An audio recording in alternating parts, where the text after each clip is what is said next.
Hello, everyone. Welcome to Merle's Pearls of Business Wisdom, where myself, Merle M. Singer, the relationship miracle worker, spreads all kinds of information about how relationship is the basis of everything in your life, certainly, and it certainly impacts the workplace.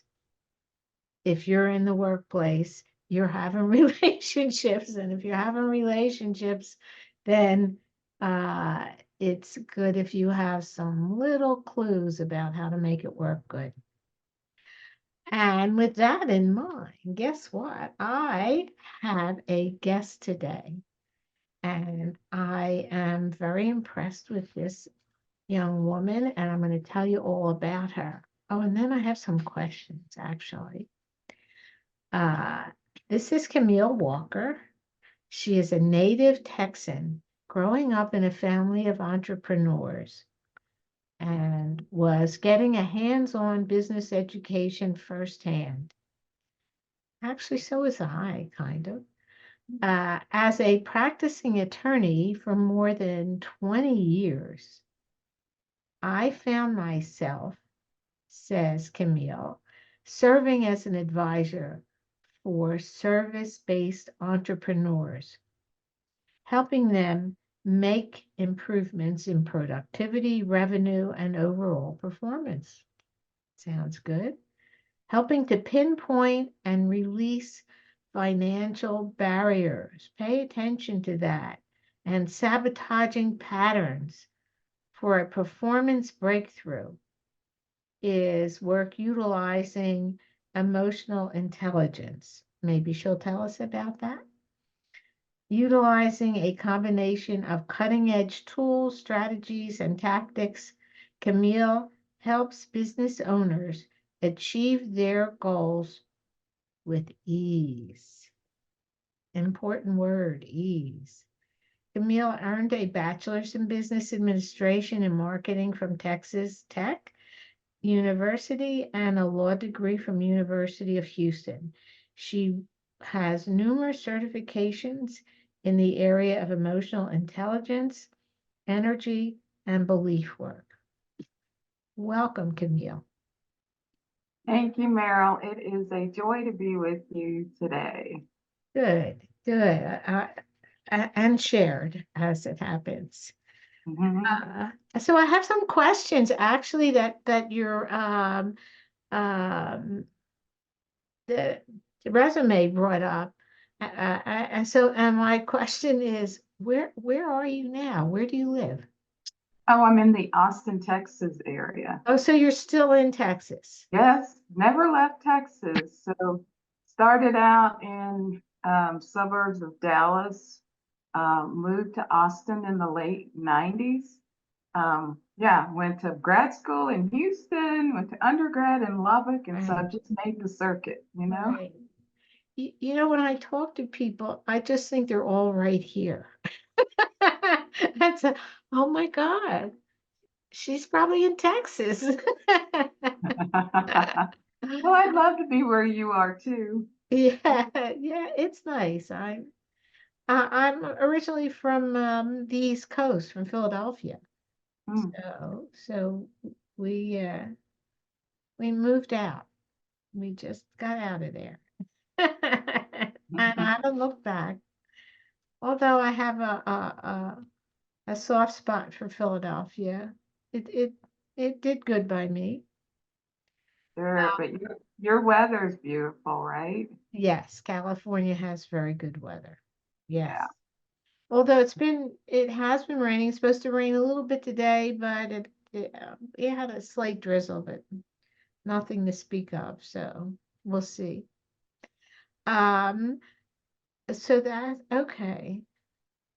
I'm just thinking, oh, it's not even the same time where you are. So what Well, time? So it's 1 o'clock for me right now. What time is it for you? So you're like 3? yes. Yeah. Yeah. Okay, so one of the things that you offer on your website, everybody should know to go to CamilleWalker.com. But you mentioned, and I did download it, how to know if you have abundance blocks. Correct. And go ahead. Yeah, because, when you talk about blocks, that means you probably can't see it or detect it yourself. So if you ask yourself a series of questions, I mean, there's a handout that kind of helps you walk through that. What ends up showing up in your life usually are the results of having a block. Unknown caller.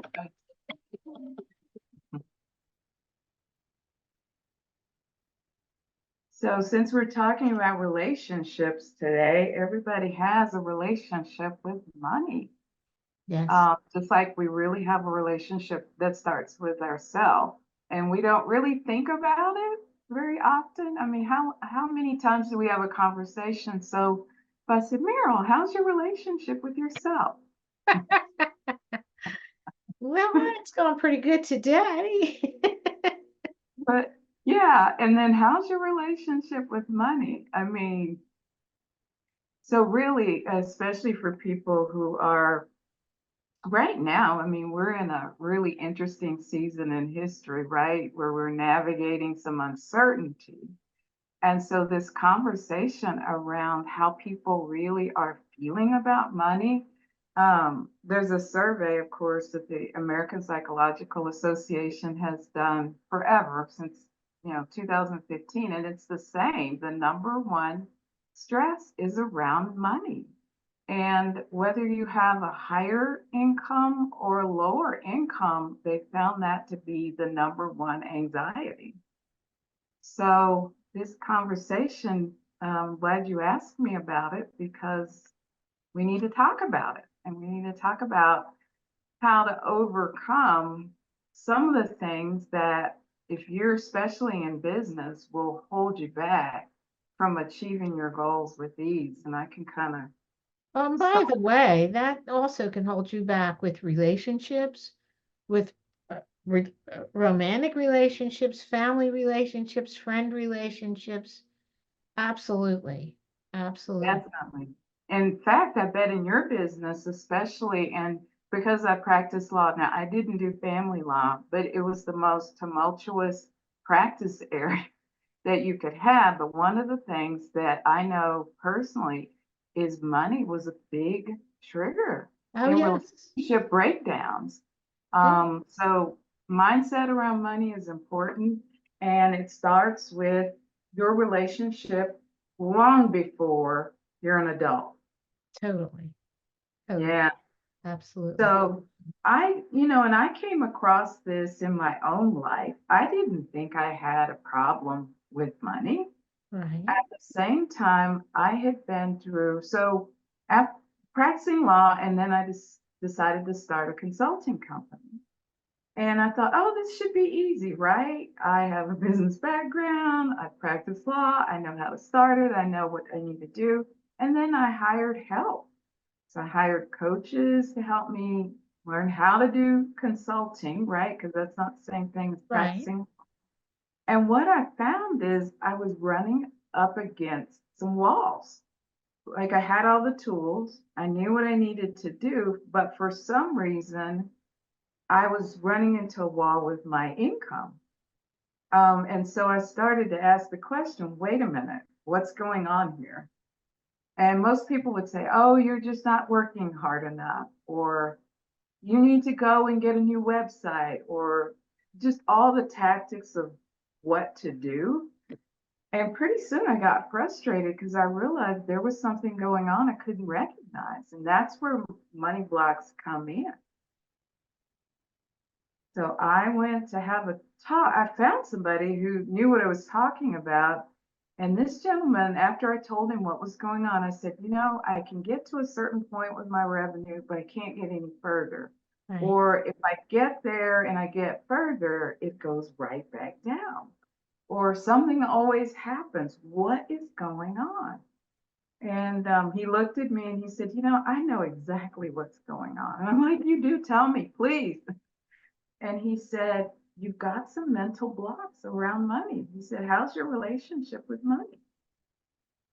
And no one had ever asked me that question.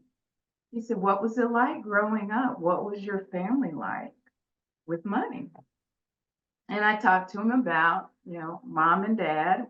They both had different ideas about money. My mom was very conservative and very much afraid to spend and that we would lose. My dad was more, oh, we can go make more. So there was always this difference of opinion about money. And then as my dad started in business, money was good, but then for a while, money wasn't good in the business. Something would happen. Maybe the economy would change, or we had some traumatic events happen in our business. But all the while, being exposed to that, I never thought anything of it. But those are what we call traumatic and dramatic experiences that get stored in our memories. Yes.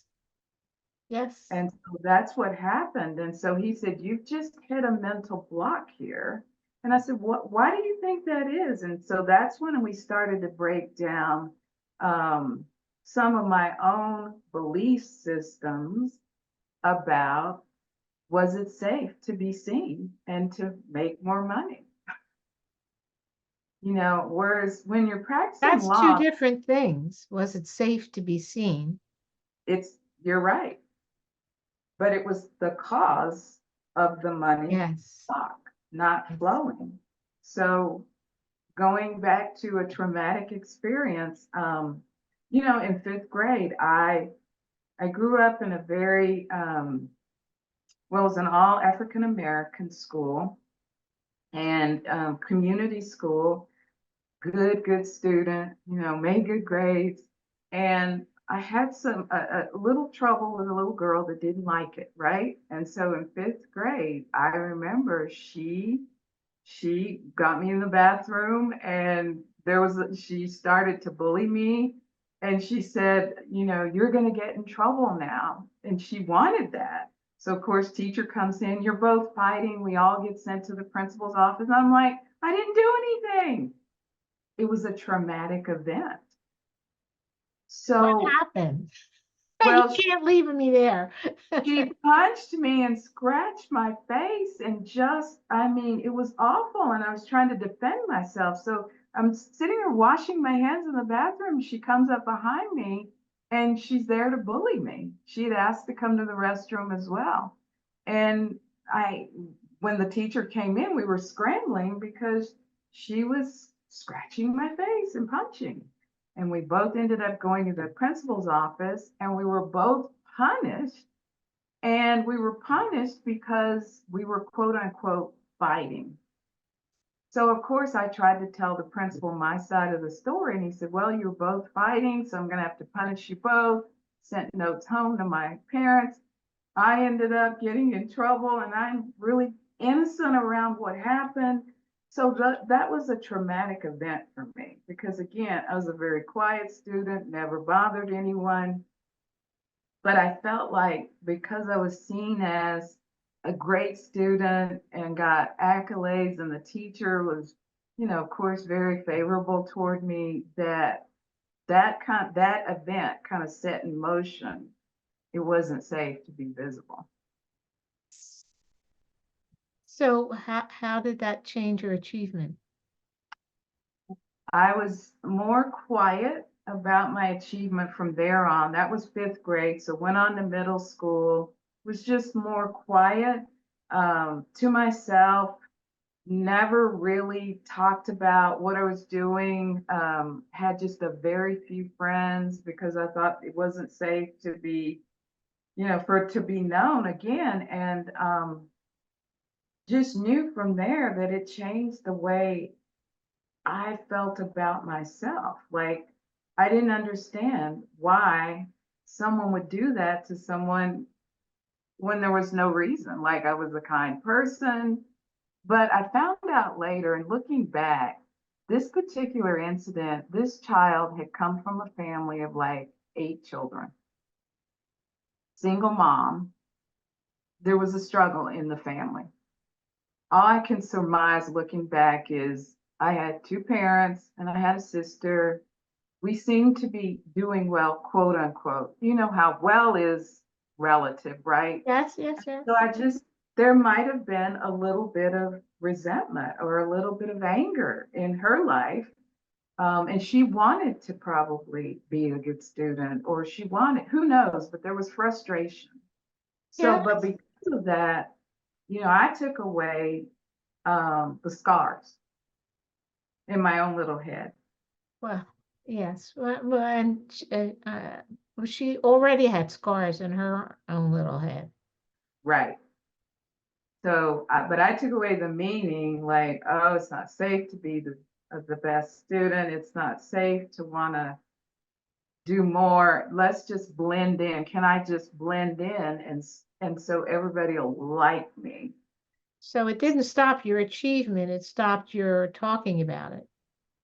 Stopped my talking about it. I kept it quiet. I just put my head down, did what I had to do, got through education.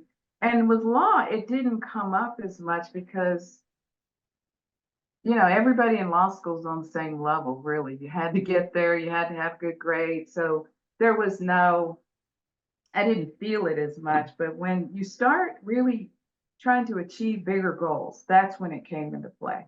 Like all of a sudden now, I want to achieve more.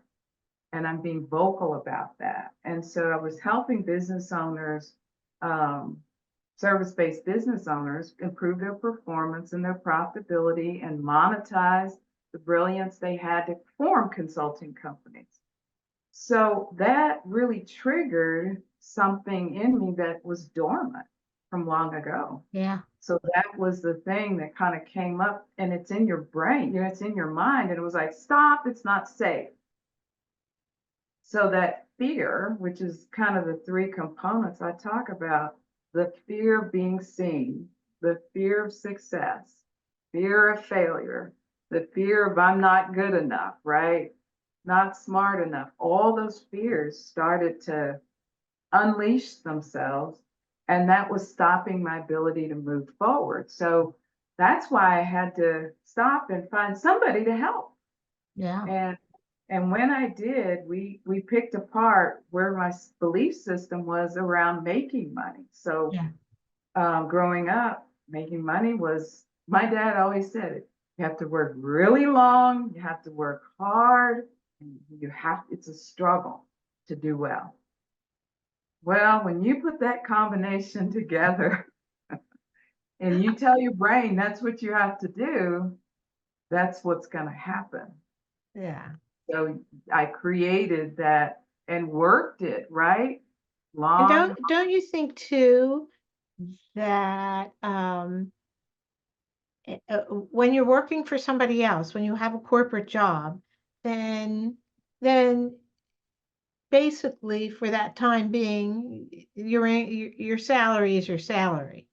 But correct, when you're an entrepreneur, there is no base salary. There is whatever you earn. So it's much more on you. And part of being on you has to be, you have to be visible. So it really just butted heads with some of those old blocks. Yeah, right?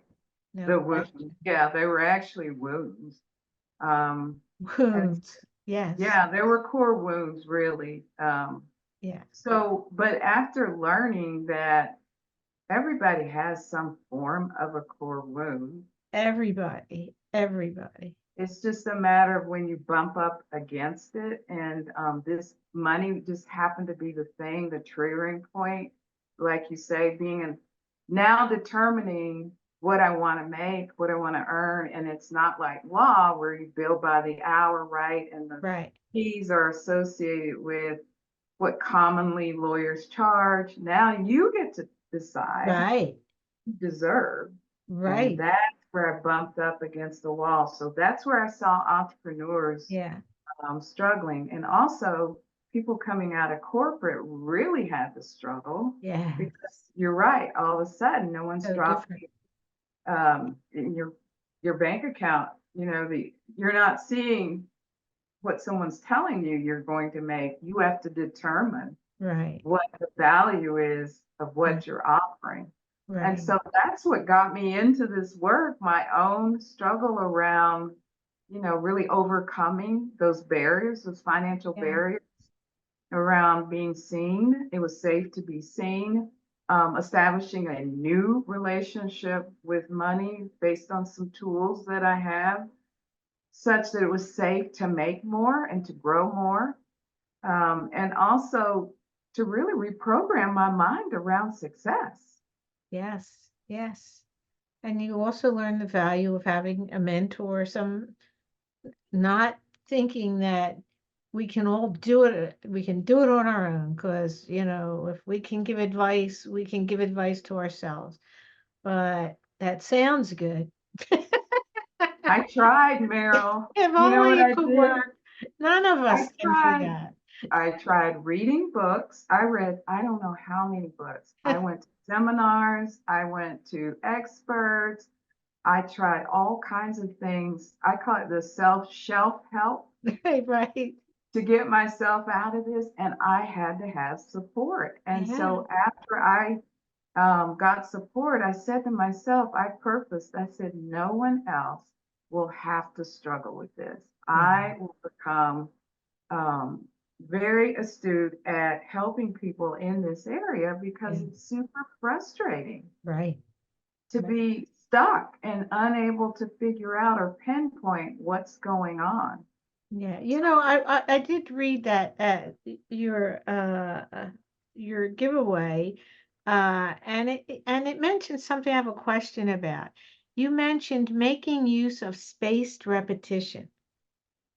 Do you what do you mean? Okay, so I have a three-step system.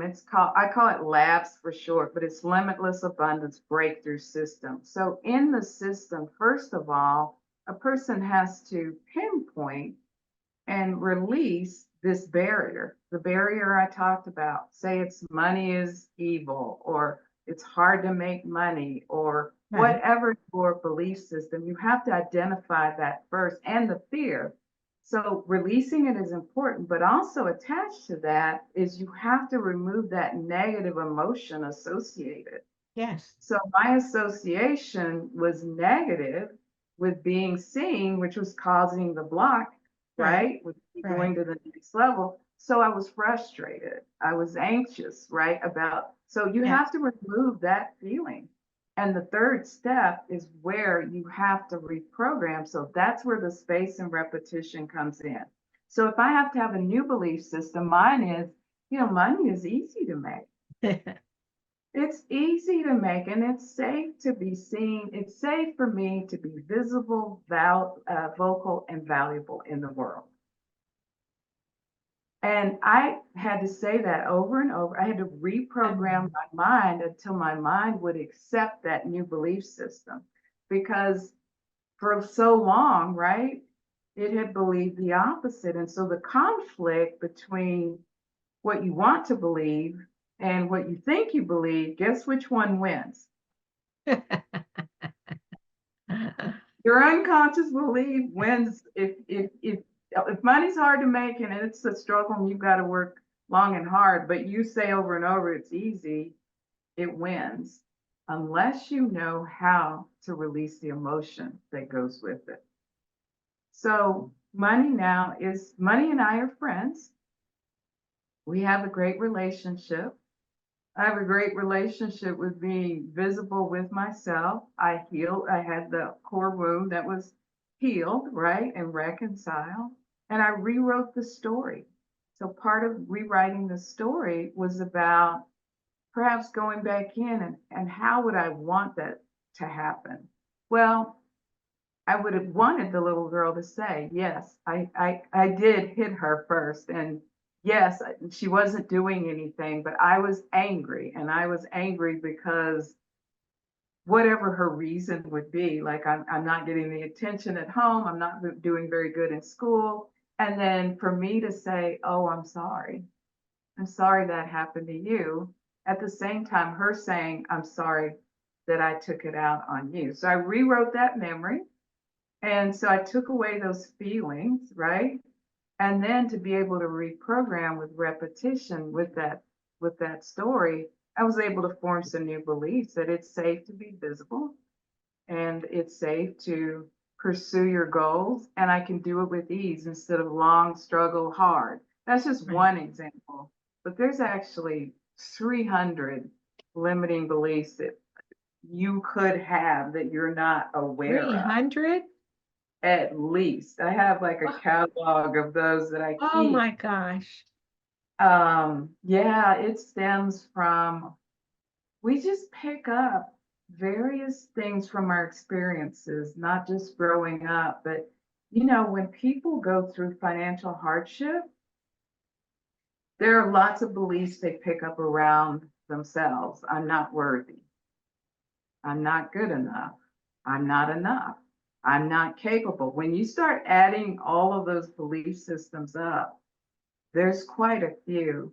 So I don't know about your listeners, but there's an assessment that I have that lists like some of the traumatic events, and maybe you haven't gone through them, but when you think about um, prior experiences with loss, it could be you lost a family member, um, and that affected your income. You lost your health, so you have medical bills, and you lost perhaps your job because of that. You could be in a conflict. You could have litigation over money, a lawsuit. You could have been sued. Past financial decisions resulted in like something traumatic, or just fear of not having enough. Because that's why I'm saying people that are even at upper income levels have these same fears. Like, can I sustain? Will I have enough? What will the markets do? Look at the economy. That it's the same thing no matter where you are at that stage. So if you've had those types of events in your life, then those are the things that could be holding you back from pursuing your goals. I want to stay safe. You talked about cutting edge tools and strategies and Yes. tactics. Yes.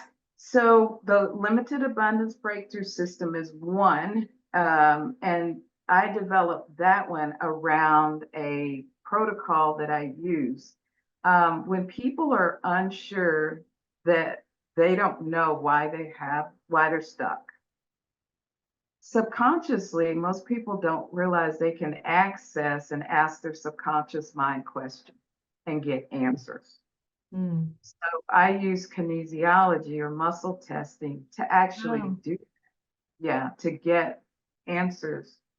And I use a tool to do that with, to identify emotions that are keeping the belief system in place.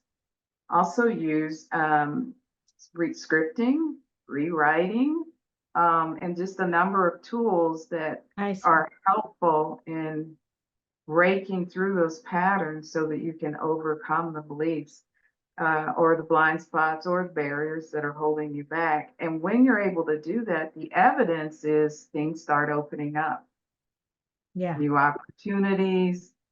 Maybe you're able to sell easier. You see that you don't have the same anxiety around money anymore.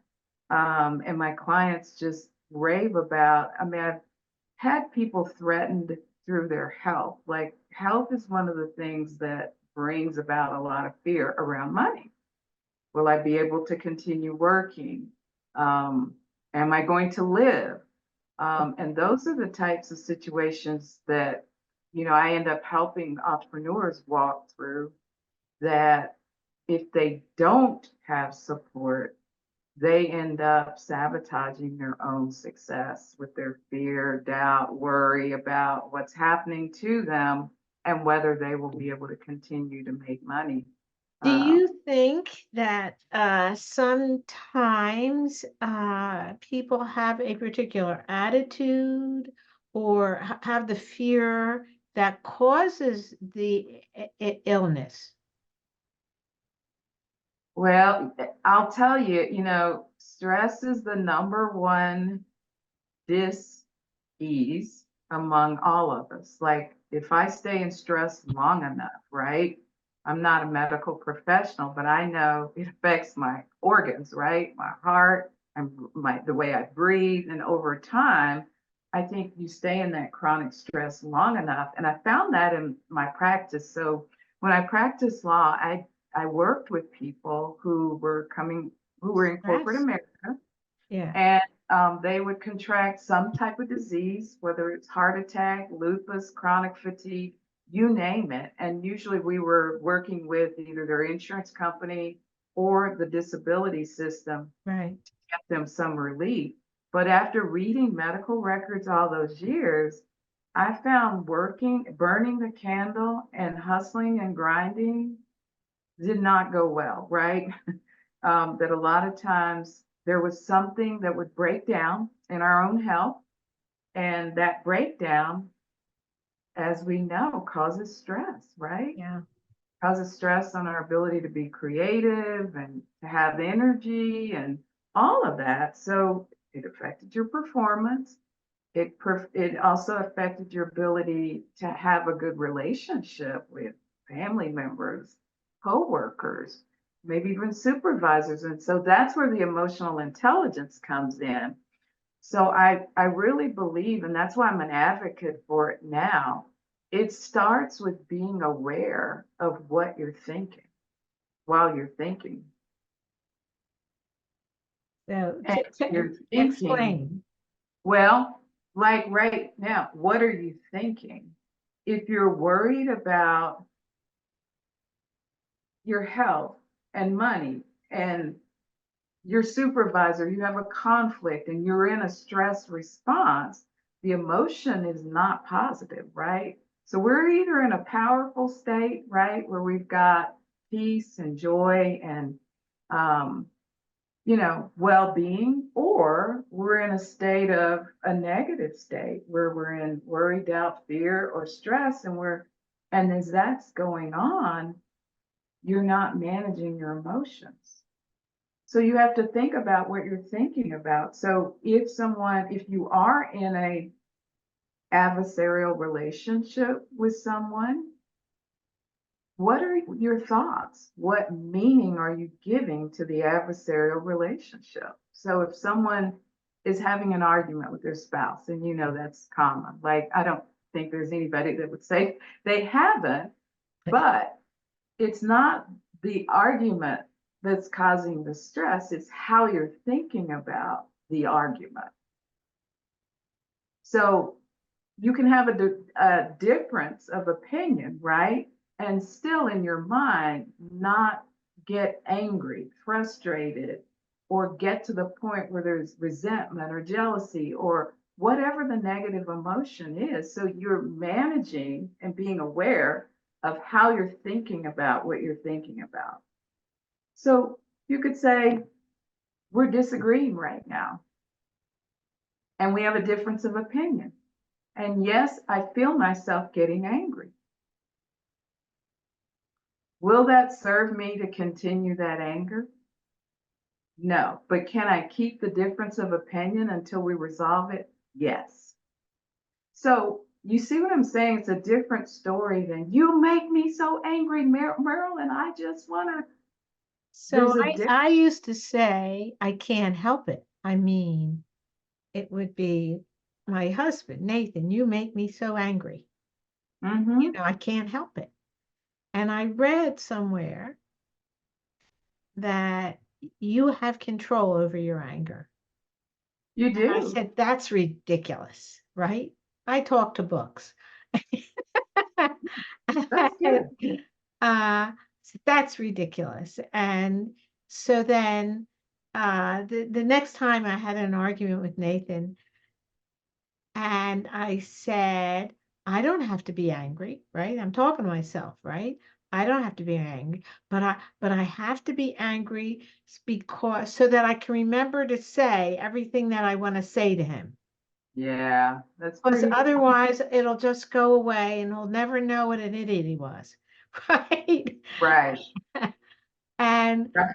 and then finally I said, okay, that doesn't, chill. relax. That doesn't make sense.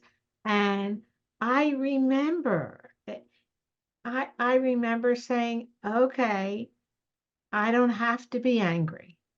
I'm not going to be angry.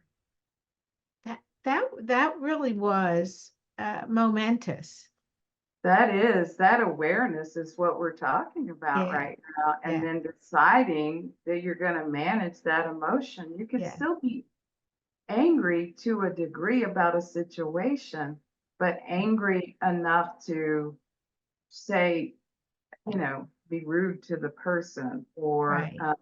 to believe the person is the problem. And I think that's what we see with people. We think the person is the problem. And if you could articulate what are you angry about? The person.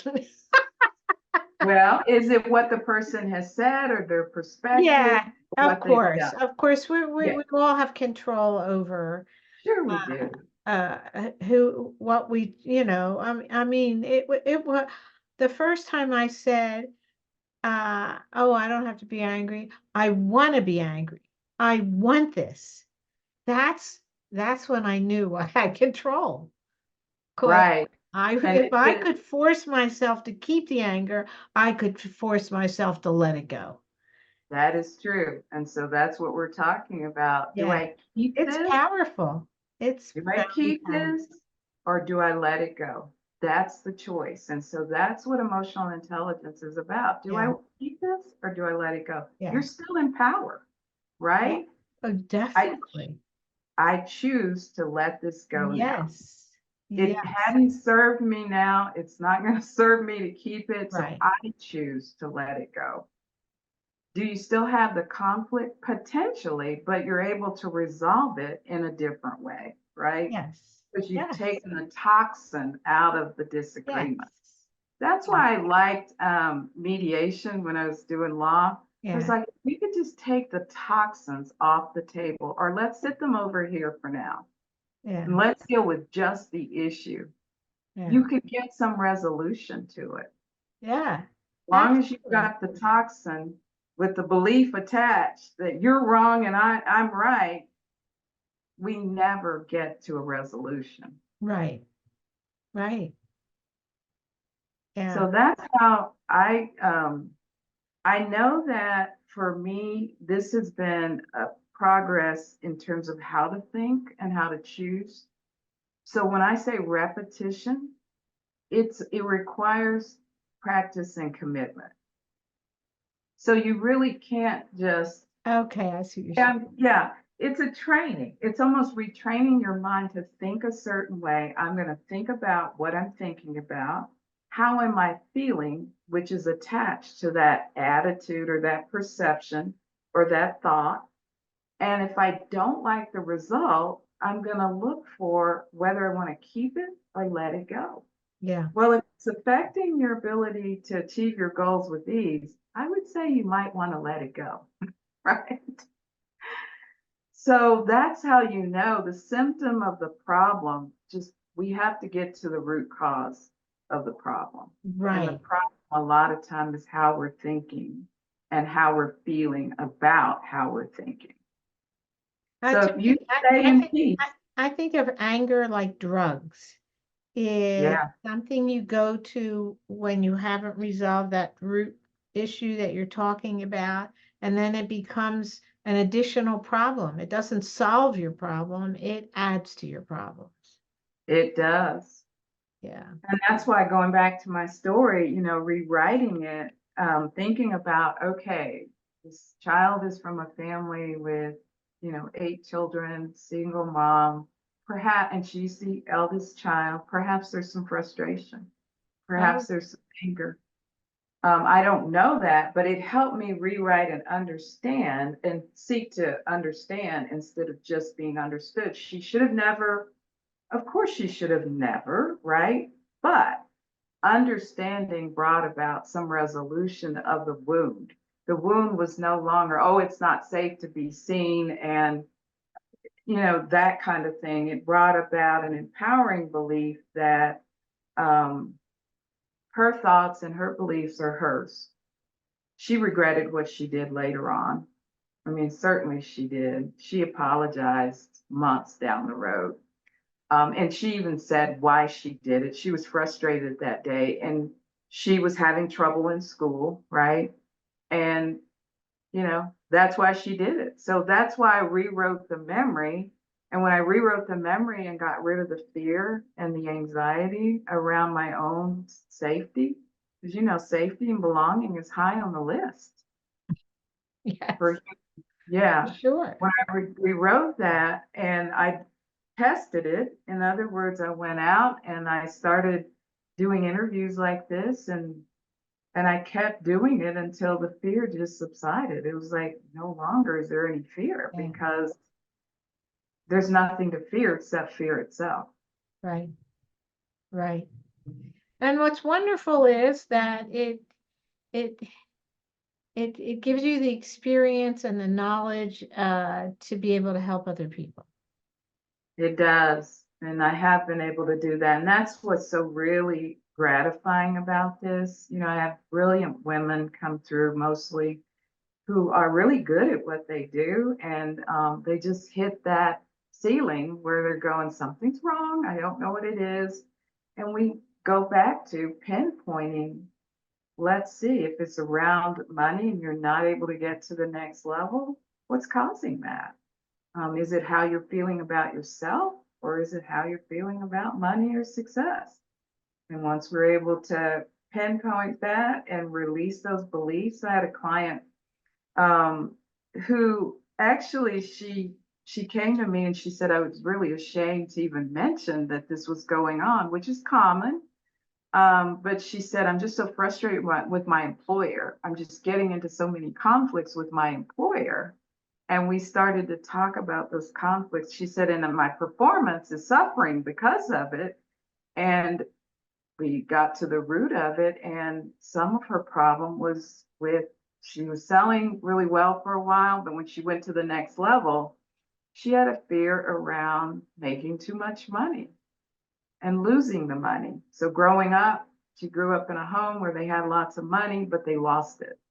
And so she had gotten to this level where she had reached this point in her sales career where that fear came back again, right? So we had to get to the root cause of that fear, and again, release and her let go of the fear and the limiting belief that she had, and remove those negative emotions that were still festering with the belief system. And then she had to, of course, rewrite the story and renew her mind, and with repetition she was able to do that. Now, that's just a simplified belief. There were other beliefs in operation.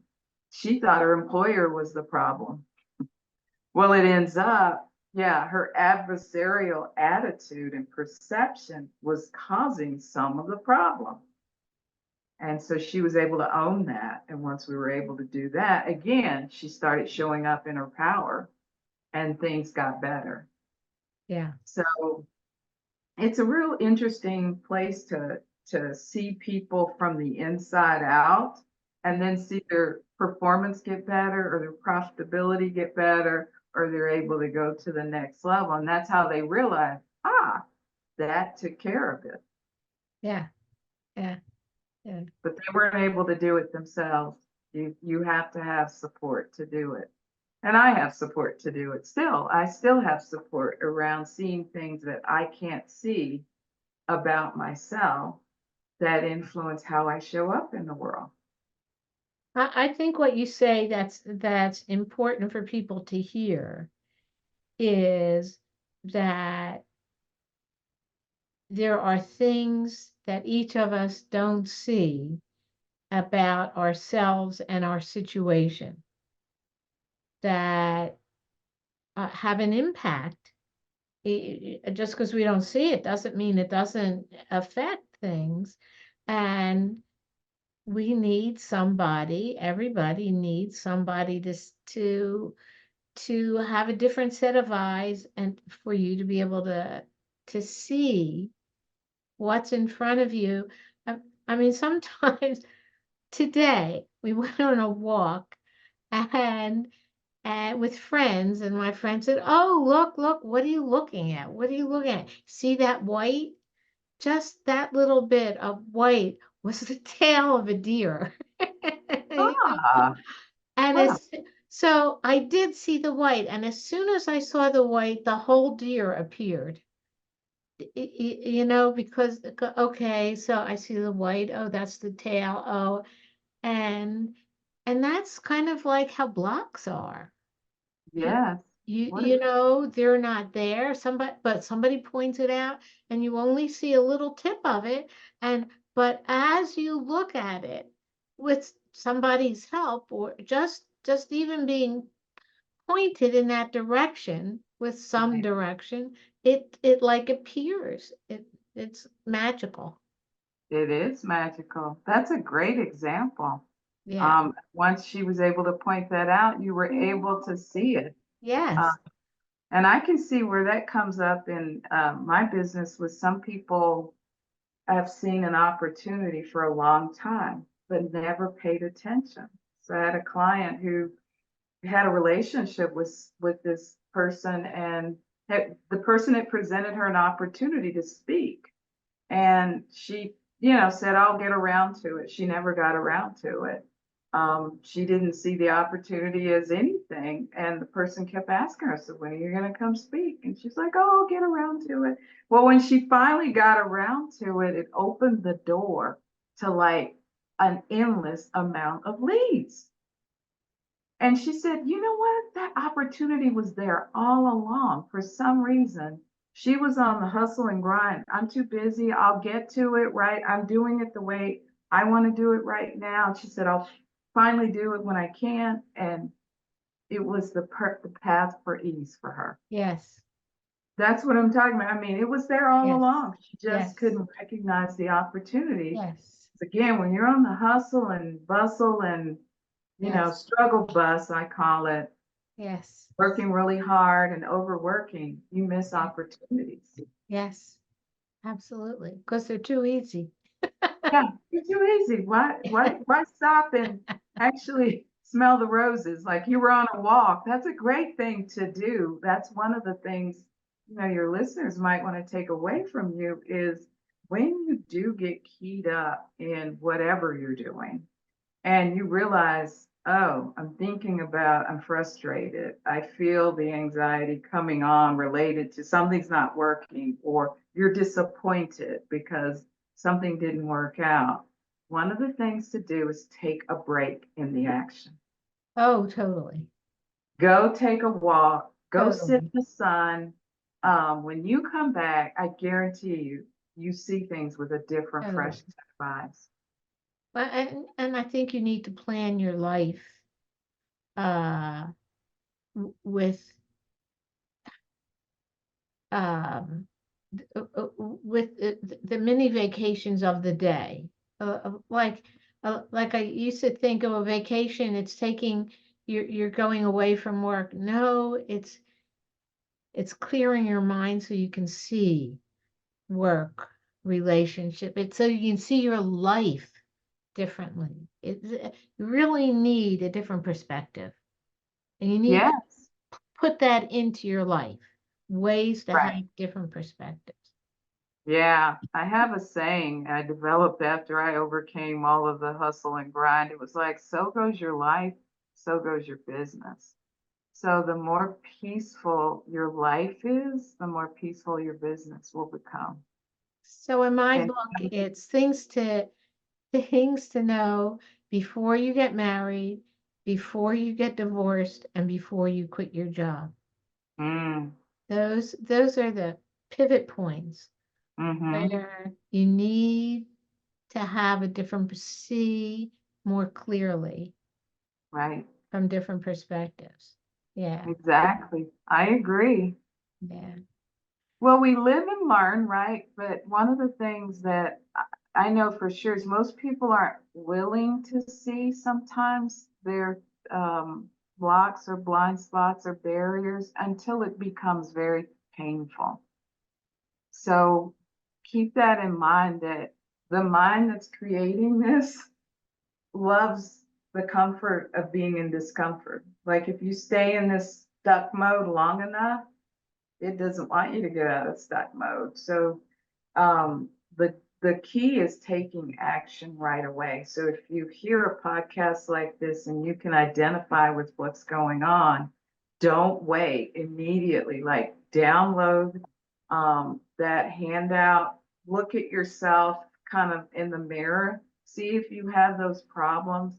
And if you do, by all means, I offered a free, 30-minute call. Most of the time, if you tell me enough of what's going on based on where you are and how long it's been going on and what the sabotaging behaviors are or the limiting beliefs, we can pinpoint where the root of the problem probably is and get you the relief that you need so that you're aware of it, because you can't overcome something you're not aware of. Yes, yes, that's pinpointing exactly where the solution is. How's that? That's pinpointing where the solution is. Yes, That's true. listeners, listen to Camille. She's giving you straight on advice, and she's there at CamilleWalker.com, so you can